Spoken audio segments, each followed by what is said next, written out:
Hey everyone! Before we jump into today's video, I need your help. We've noticed the channel is losing some traction, and subscribing is one of the best ways you can support us. It's quick, free, and it helps us keep bringing you awesome content. Your support means the world. Let's keep this channel growing together. Thanks so much. Now let's start the video. Edit. Holy crap. This absolutely exploded overnight. RIP my inbox. I'm trying to respond to comments, but there are literally thousands. Thanks for all the awards, though. Maybe save your money instead of giving Reddit more. That's kind of the point of this story, lol. Quick note before I start. Names change for obvious reasons, and throwaway account because my sister's still obsessed with Reddit. Also, this is going to be a long one, so grab your popcorn. Some background about me before I dive into this dumpster fire. I'm 27 female, working as a software developer at a mid-sized tech company in Austin. Not FANG money. Trust me, I wish. But I do okay for myself. Grew up as the awkward middle child. You know the type. Straight A's, built computers for fun, got picked last in gym class. Meanwhile, my older sister Emma, 29, was the stereotypical golden child. Varsity everything. Homecoming queen, the whole package. Our youngest brother, Jake, 24, somehow managed to fly under the radar during all of this. Lucky kid. So, picture this. It's January 2023, and I'm finally hitting my stride career-wise. After grinding through a 6-month coding boot camp back in 2019 while working help desk tickets during the day, do not recommend.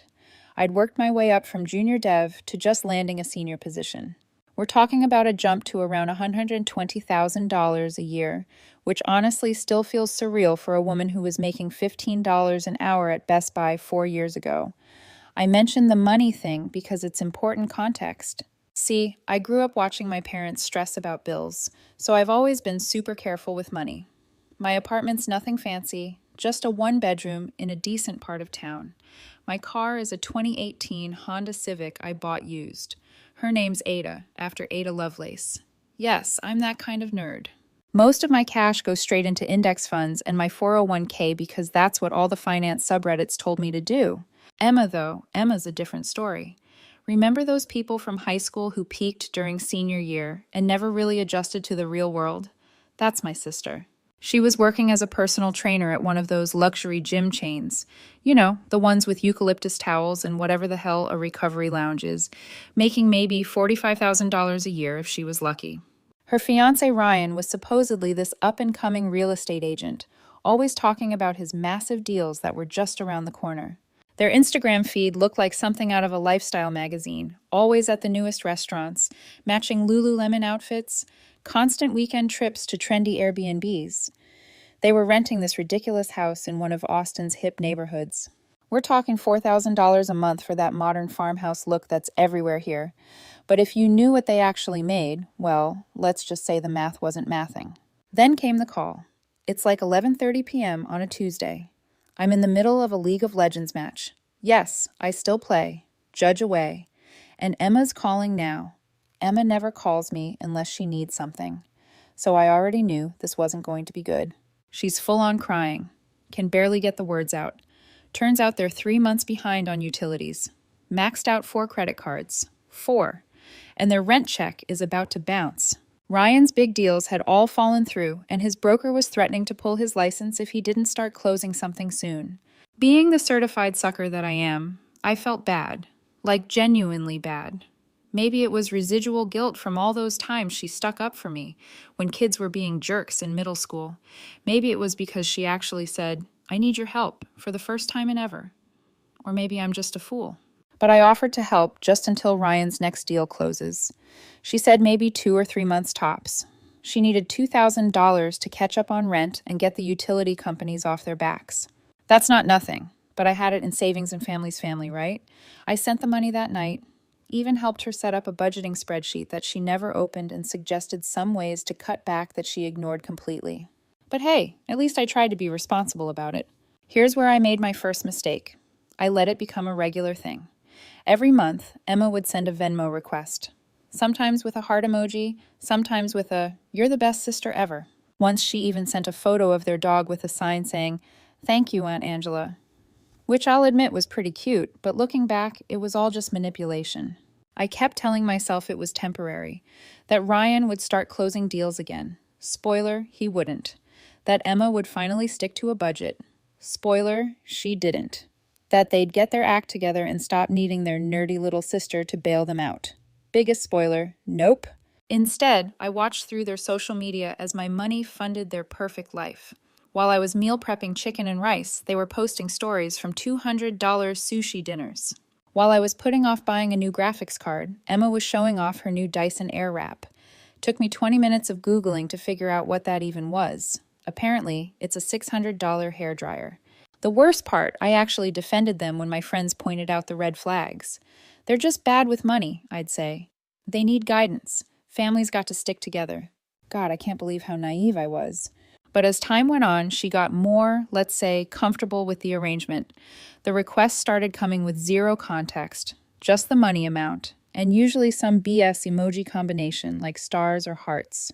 One time, she even had the audacity to mark it as urgent because they wanted to book a limited time deal on a weekend trip to the hill country. You know, because that's totally what emergency financial aid is for. Here's what really gets me, though. I was actually making sacrifices to help them. Real ones. I had been saving up for a down payment on a house because Austin rent is getting ridiculous, but that fund basically became the Emma and Ryan support fund. I cut my 401k contributions from 15% to 6% just to keep my own emergency fund intact. My gaming PC is still running a GTX 1080 because I kept putting off upgrades. Hell, I even switched to store brand coffee. Fellow developers will understand what a sacrifice that is. Meanwhile, their Instagram feed looked like a freaking lifestyle influencer's highlight reel. Let me paint you a picture of what my $2,000 was actually funding. October 2023, Emma posts about their spontaneous date night at that new rooftop sushi place downtown. Quick Google search shows their tasting menu is $150 per person, not including drinks. They got the sake pairing. I know because she posted all of it on her stories. November 2023, Ryan decides he needs a more professional image for real estate. Suddenly, he's wearing a different Polo logo shirt in every photo. The same week, they're too broke to pay their water bill. Make it make sense. December 2023. They throw this massive Christmas party at their house. We're talking catered food, one of those professional, light displays outside, custom cocktails, the works. Emma even hired a photographer. A photographer for a house party. Meanwhile, I'm eating microwave ramen because it's the end of the month and I just sent them their rent money. January 2024, Emma starts posting about her fitness journey again. New Lululemon everything.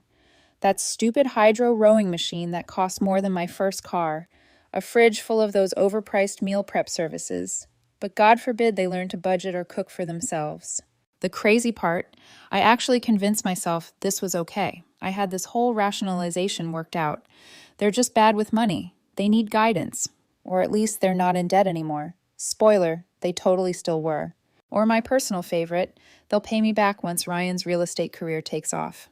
My best friend Mark, who works in fintech and has been telling me I'm an idiot since day one, actually sat me down and did the math. In 18 months, I'd given them $36,000. $36,000. That's a decent down payment on a house in some parts of Texas. That's a new car. That's a lot of money to give to people who are posting weekly mani-pedi updates on Instagram. But you want to know the real kicker? You know what finally made me realize how deep this money pit went? I made a spreadsheet. Because of course I did. Tracking their social media spending based just on what they posted publicly. In the same 18 months, I'd given them $36,000. They had spent at least $4,800 on gym memberships. Both had Equinox memberships. If you know, you know. $3,000 plus on Emma's wellness treatments, whatever the hell those are. $2,400 on Ryan's golf club membership. $5,000 plus on restaurants, just the ones they posted about. $3,500 on Emma's Sephora addiction. She had their top-tier reward status, $2,900 on Ryan's work wardrobe. God knows how much on their constant weekend trips, and these are conservative estimates based only on what they publicly posted about. The real numbers were probably way higher. The worst part, Every time I'd try to bring up budgeting or financial planning, they'd get defensive. Emma would pull the, "You don't understand. We have to maintain an image for Ryan's career" card. Or my favorite, "Just because you're okay living like a college student doesn't mean everyone wants to live that way." Yeah, because living within your means is totally the same as being a broke college kid. Looking back, I realized they never saw my help as temporary. They'd built their entire lifestyle around having that extra $2,000 a month. They were counting on their rich tech sister to keep subsidizing their Instagram perfect life indefinitely. You ever have one of those moments where your whole world shifts on its axis? Like one minute everything's normal, and the next you realize you've been living in some kind of bizarre alternate reality? Yeah. Welcome to my mom's 50th birthday party. Mom had wanted a big celebration, so we rented out this cute little event space in South Congress. Nothing too fancy, but nice enough that Emma complained it wasn't Instagram worthy. Should have been my first clue for how the day would go. I'd spent the morning helping set up, making sure the catering was sorted, and testing the AV system for the slideshow I'd put together of old family photos. You know, actual useful stuff. Emma and Ryan showed up an hour late, because of course they did. They rolled up in his leased BMW, another red flag I'd been ignoring.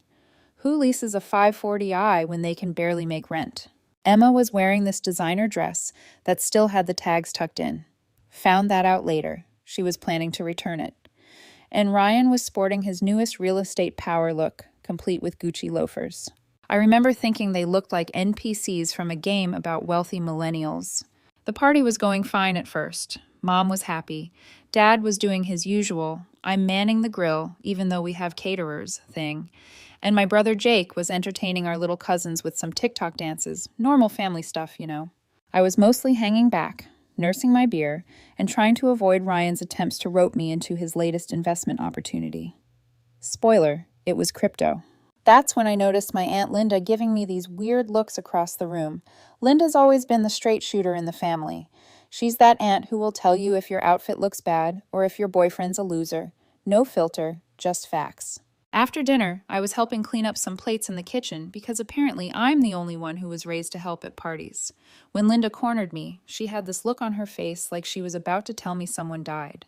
"Honey," she said, checking over her shoulder to make sure we were alone, "we need to talk about Emma and Ryan." I figured she was going to lecture me about enabling their lifestyle or something. I'd gotten pretty good at deflecting those conversations, but what came next hit me like a truck. "I was at Cousin Sarah's baby shower last week," Linda started, her voice low.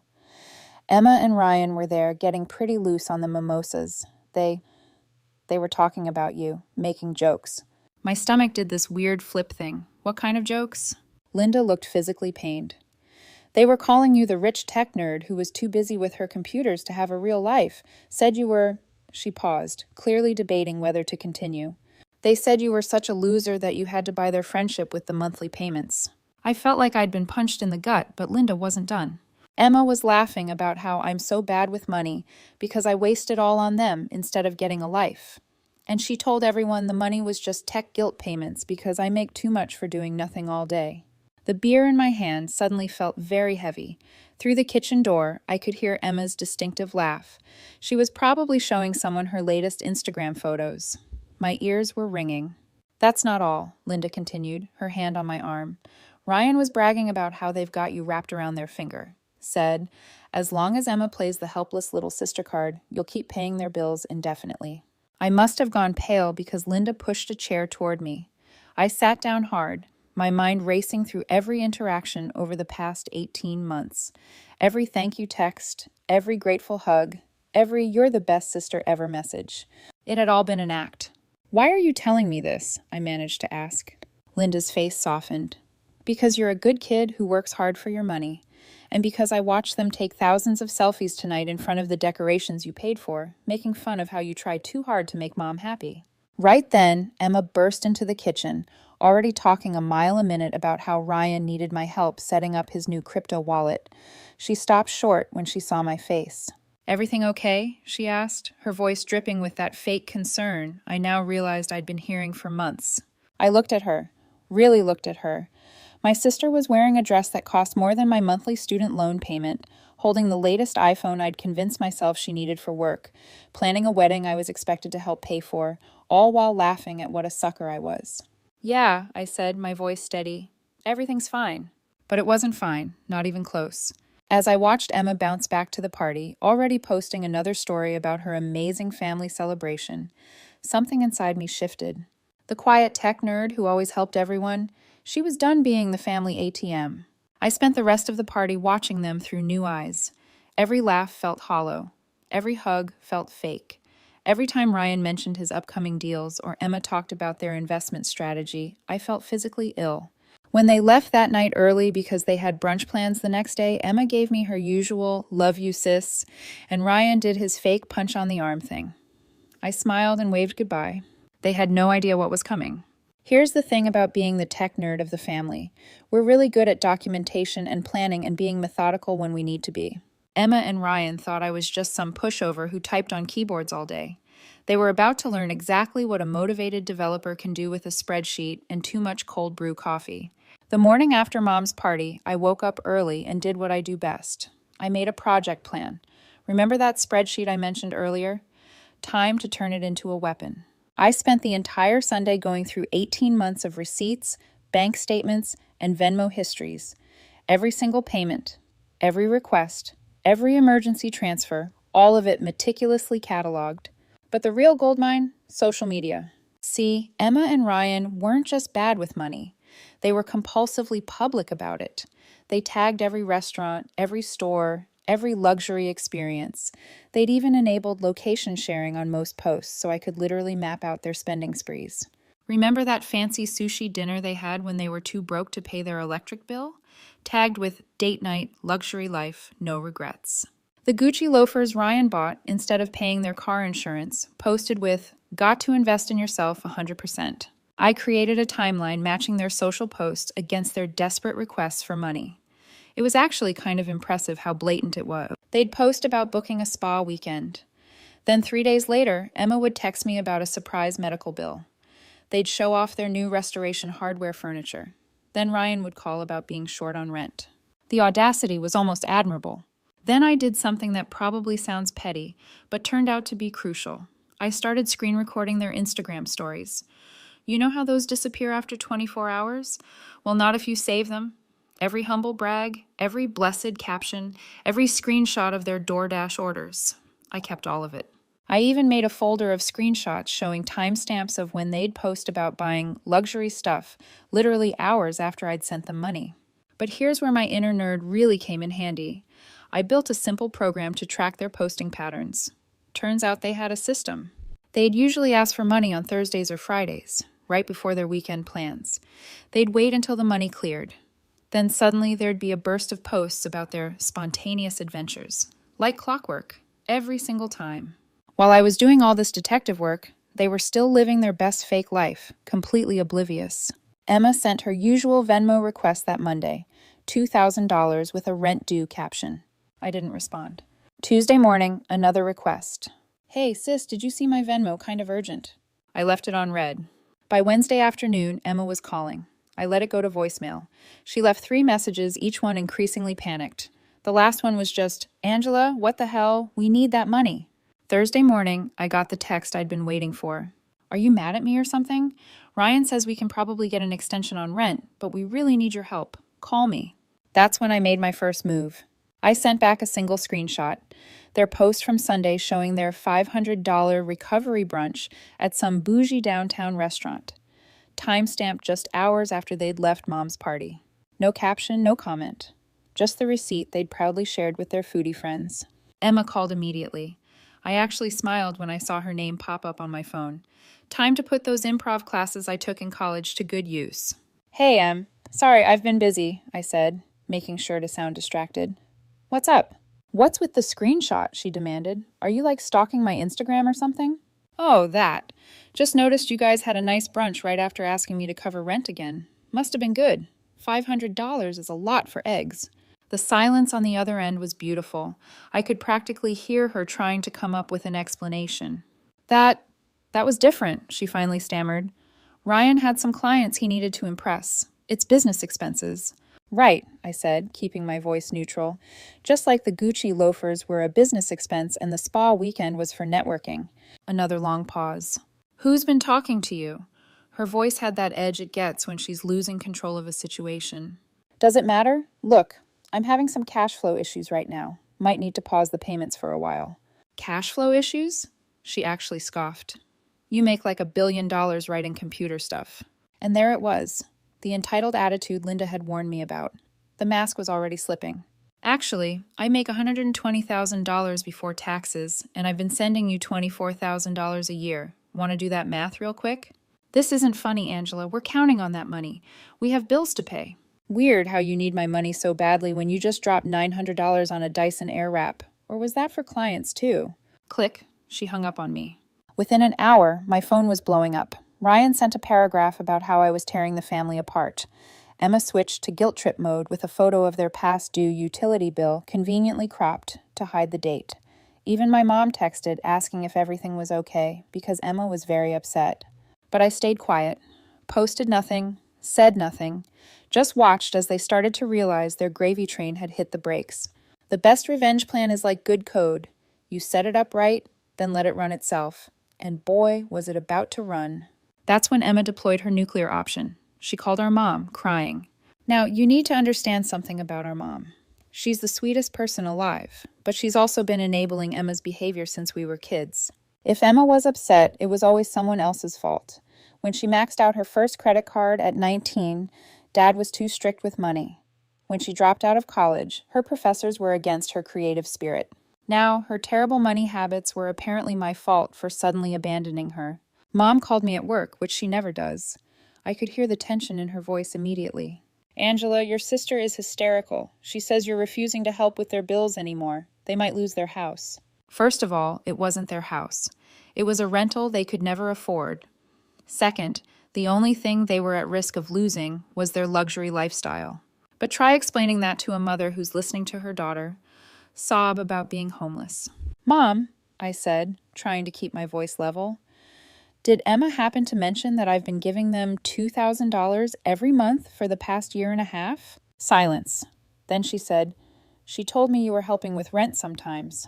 Sometimes? Mom, I've given them $36,000. That's more than some people make in a year. And want to know what they did with it? Check Emma's Instagram. I heard her typing. My mom's not super tech savvy, but she knows how to stalk her kids on social media. I waited as she scrolled through Emma's feed. The brunches, the shopping sprees, the weekend trips, all of it meticulously documented with blessed hashtags. Oh, she said quietly, I didn't realize. But Emma wasn't done. When Mom didn't immediately solve her problem, she started calling other family members. Aunt Linda already knew the truth, obviously, but others started getting involved. My cousin Mike texted asking if I was in some kind of trouble because Emma said I was acting erratic with money. Uncle Steve, who's some kind of financial advisor, called to offer his services because he'd heard I was struggling with fiscal responsibility. The stories Emma was spinning got wilder by the day. By the end of the week, half the family thought I was either having a mental breakdown, secretly gambling, or had joined some kind of tech cult that made me turn against my family. My brother Jake, bless his soul, just kept sending me popcorn emojis and asking if he could watch the next time it all kicked off. Then Ryan showed up at my office. I work at one of those typical tech companies in downtown Austin. You know, the kind with the cold brew on tap and beanbag chairs everywhere. I was in the middle of a code review when our receptionist pinged me on Slack. There's someone here insisting on seeing you, says he's family. I walked into our lobby to find Ryan pacing back and forth, still wearing his realtor uniform. Crisp polo, khakis, that fake Rolex he bought from his guy. He was trying to look professional, but I could see the desperation in his eyes. We need to talk, he said, trying to keep his voice down. This has gone too far. I looked at him, then at the security guard who was watching us curiously, then back at Ryan. You came to my workplace for this? You won't answer our calls. Emma's a mess. Our rent is due in 3 days, and our electricity is about to be shut off. Weird, I said, pulling out my phone.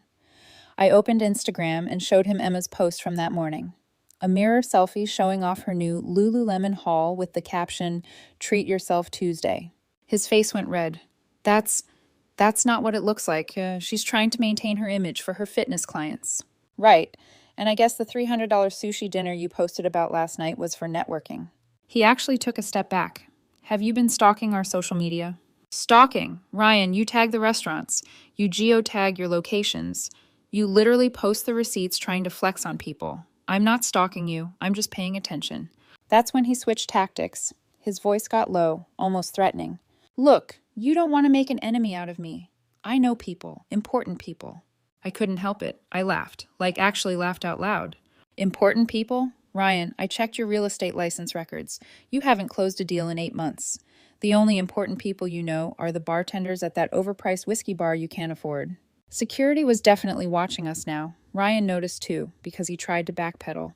Just think about what you're doing to your sister, to your family. I have thought about it. I've thought about it. $36,000 worth, and I'm done. I turned and walked back to the office, leaving him standing there.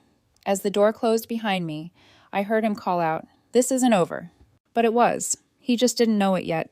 After Ryan's little office visit stunt, things escalated faster than a JavaScript framework update. Mom decided we needed to have a family meeting to work things out. Those of you with dysfunctional families know exactly what that means. It's code for, let's all gather so the troublemaker can apologize and we can go back to pretending everything's fine. Mom scheduled it for Sunday afternoon at their house. Family meetings at my parents' place always followed the same script. Everyone sits in the living room.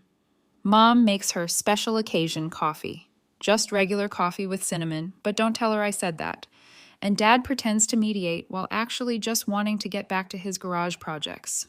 But this time I came prepared. Remember that documentation I mentioned, the spreadsheets, screenshots, and records? I spent Saturday night putting together what we in tech would call a presentation deck, but was really more like a PowerPoint of receipts. I brought my laptop, an HDMI cable, always be prepared, and enough evidence to make a forensic accountant blush. I arrived early because I needed to set up.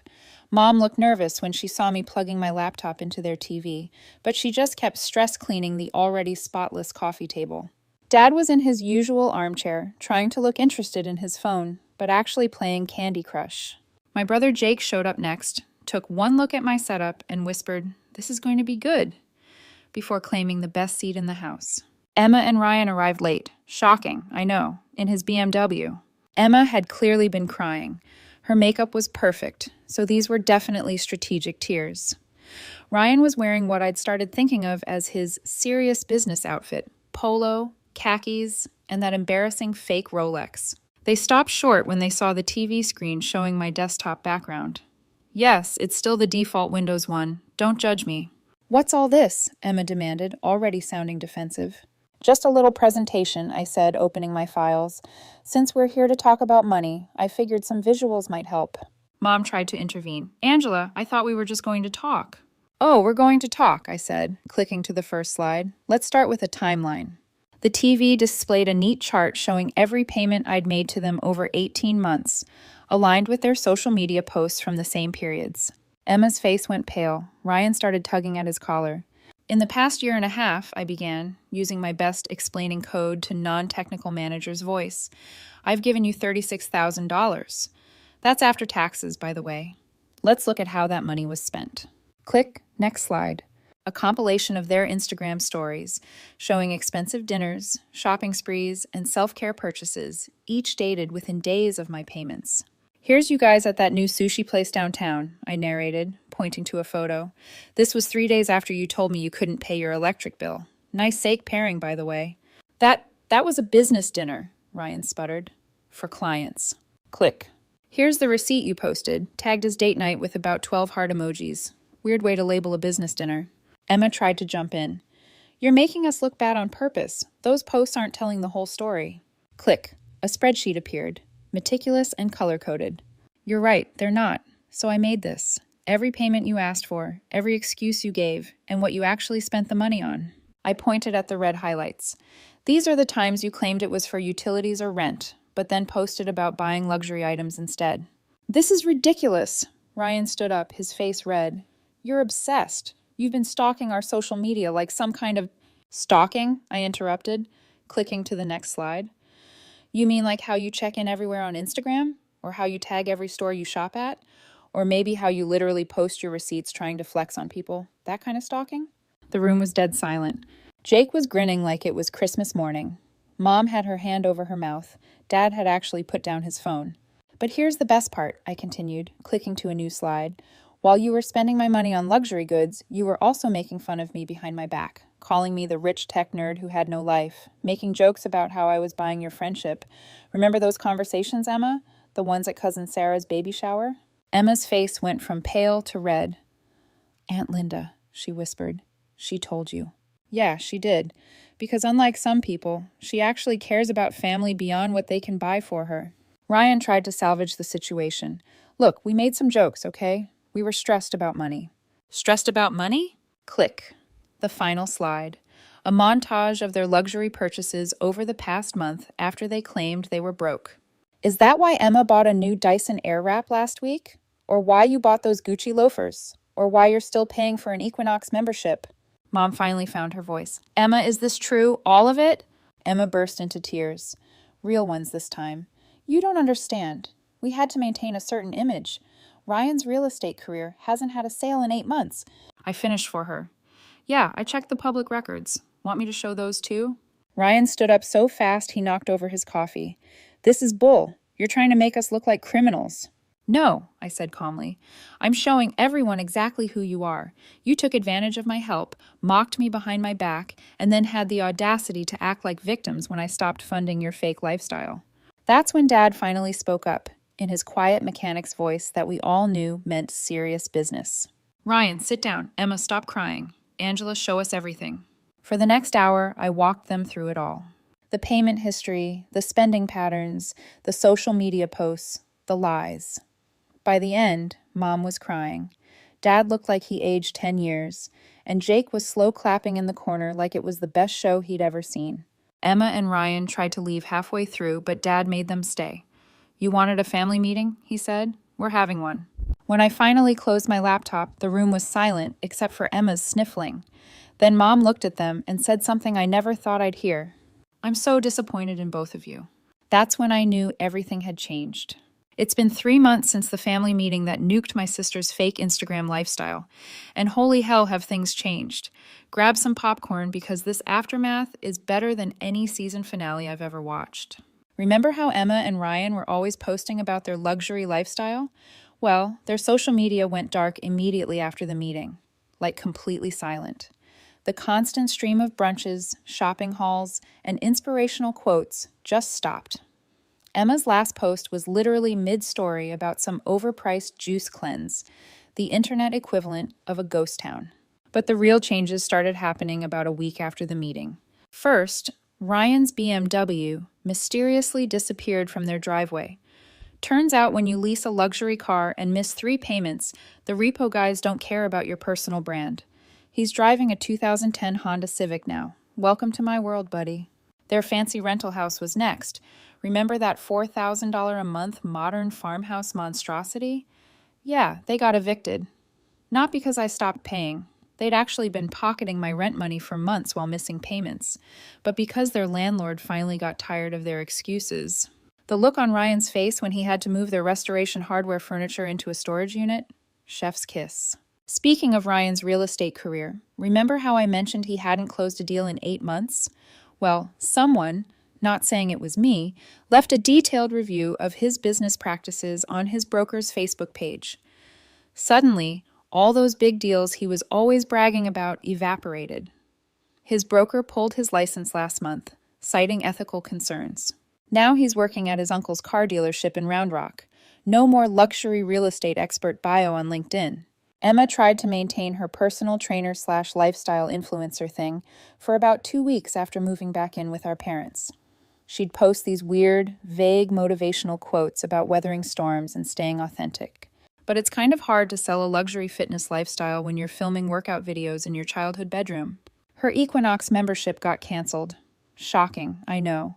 And most of her clients jumped ship when they realized her whole image was fake. The family dynamics have been interesting. Mom went through about a week of trying to fix things before Dad finally sat her down and showed her their credit card statements. Turns out Emma had borrowed Mom's card information for some of those emergency shopping sprees. Now Mom's doing that quiet, disappointed thing that's somehow worse than anger. She actually made Emma get a real job. She's working as a receptionist at Dad's friend's dental office. No more flexible entrepreneur schedule. Jake, my absolute legend of a little brother, made a drinking game out of counting how many times Emma tries to blame her situation on everyone else during family dinners. Mercury isn't even in retrograde anymore, Emma. Maybe it's just consequences. I almost spit out my drink. The most satisfying part? All that designer stuff they bought trying to maintain their image. Most of it turned out to be fakes, or returns they never sent back. Ryan's Rolex collection was all DH Gate specials. Emma's designer bags were mostly high-quality dupes from some sketchy website. Even their furniture was mostly Facebook Marketplace finds they tried to pass off as new. The facade wasn't just cracking, it was completely fake to begin with. Last week, Emma tried one last time to fix things. She showed up at my apartment. Yeah, the same sad little apartment she used to make fun of, with tears in her eyes and a speech about how she'd learned her lesson. She talked about therapy and personal growth and understanding the value of money now. I listened to her whole speech. Then I showed her something I'd been saving. Screenshots of her messages to our cousins from just 2 weeks ago, still talking trash about me, and still planning how to get back on my good side so the money would start flowing again. Her face when she realized I could still see the family group chat? Priceless. Emma, I said, I don't need you to act sorry. I need you to actually change. And until that happens, we're done. She left crying. Real tears this time, not the strategic ones she used to use. As for me, life's pretty good. That house down payment fund I mentioned, it's growing again. I upgraded my gaming PC. Finally got that 4090, worth every penny. I'm taking actual vacations now, writing this from a coffee shop in Tokyo, actually. Turns out not bankrolling someone else's fake lifestyle leaves you with a lot of disposable income. Mom still occasionally tries to bridge the gap, but even she admits things are better this way. Dad's actually started asking me for financial advice, which is both weird and kind of awesome. And Jake? He's thinking about learning to code. Apparently, watching his big sister destroy 2 lives with PowerPoint inspired him. The best part? I ran into Ryan at H-E-B last week. He was wearing a polo with the car dealership logo and looking at the clearance items. When he saw me, he literally turned around and walked the other way. Guess that Gucci loafer is on the other foot now, huh? Final update. Since so many people asked, yes, I'm doing much better mentally now that I'm not carrying their financial burden. Therapy and weightlifting help a lot. And before anyone else asks, yes, my company is hiring. And no, I can't refer you. But maybe learn to code. It worked out pretty well for me.